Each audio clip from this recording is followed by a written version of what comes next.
भूमि, मृदा एवं जल संसाधन। भूमि भूमि एक महत्वपूर्ण प्राकृतिक संसाधन है। मानव इस पर निवास करता है।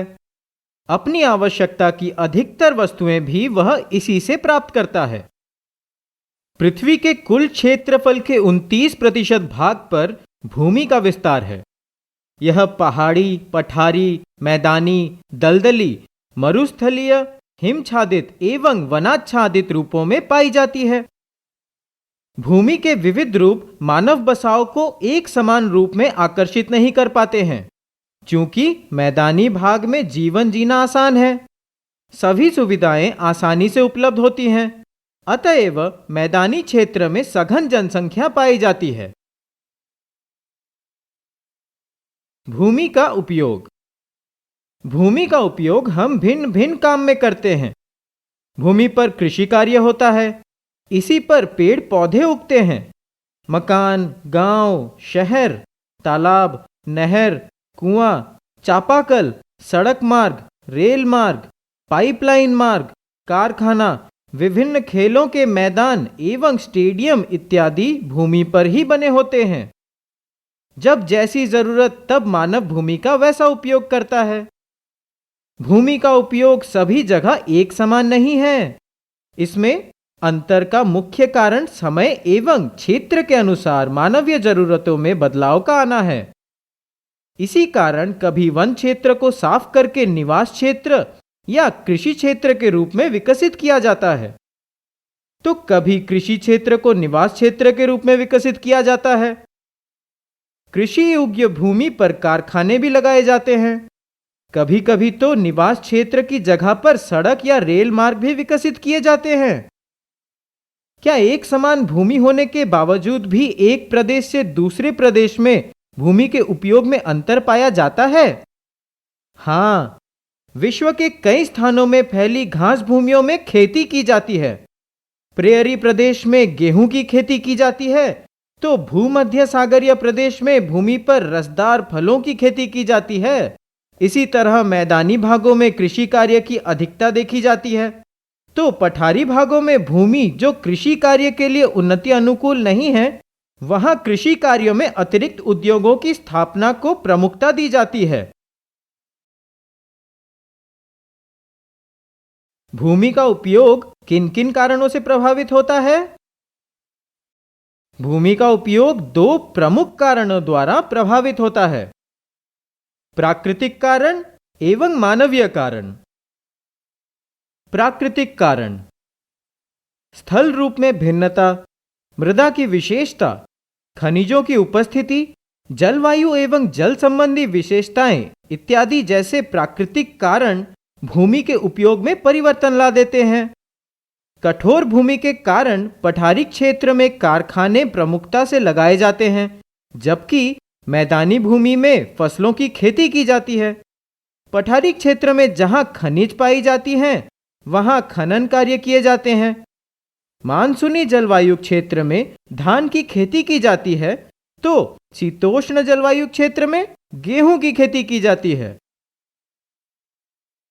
मानवीय कारण: तकनीकी ज्ञान में वृद्धि, जनसंख्या वृद्धि, श्रमिकों की उपलब्धता तथा मानवीय आवश्यकताओं में अंतर इत्यादि भूमि में उपयोग में परिवर्तन ला देते हैं।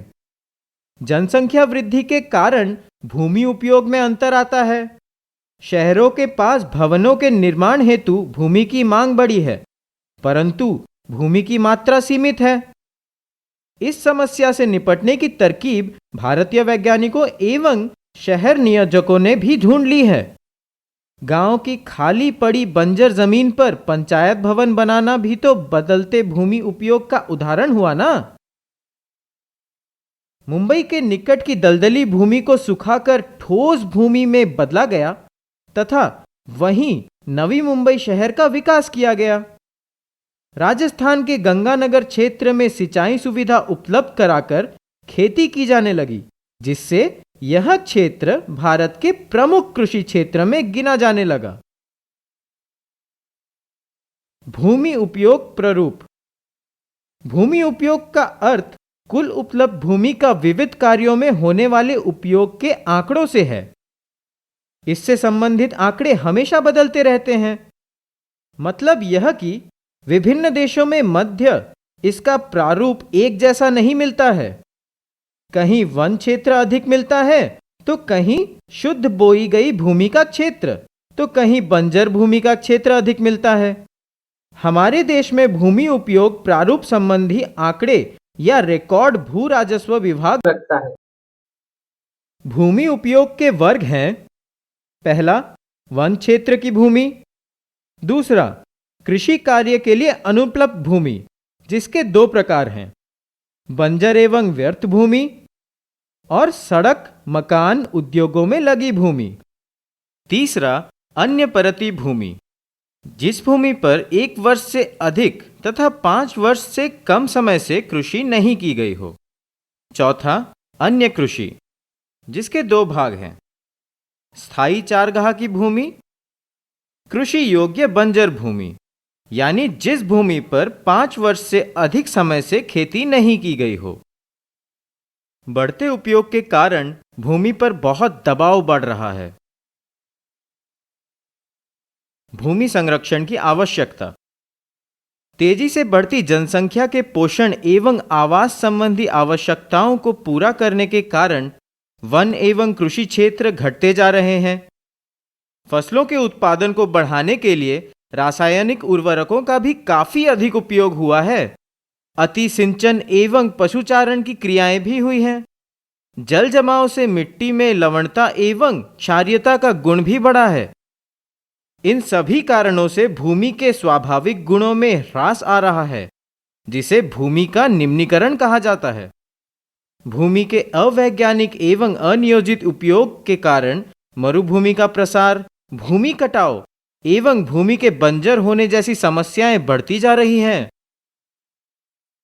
भूमि को संरक्षित करने के छोटे छोटे कुछ उपाय: भूमि का उपयोग नियोजित तरीके से हो, भूमि पर वन क्षेत्र को बढ़ाया जाए, जैविक कृषि पर बल दिया जाए, मरुभूमि के सीमांत पर झाड़ियां लगाई जाएं, भूस्खलन रोकने के लिए पर्वतीय ढलानों पर वृक्षारोपण हो एवं प्रतिरोधी दीवारें बनाई जाएं, तटवर्ती क्षेत्र में वृक्षारोपण को बढ़ावा दिया जाए इत्यादि।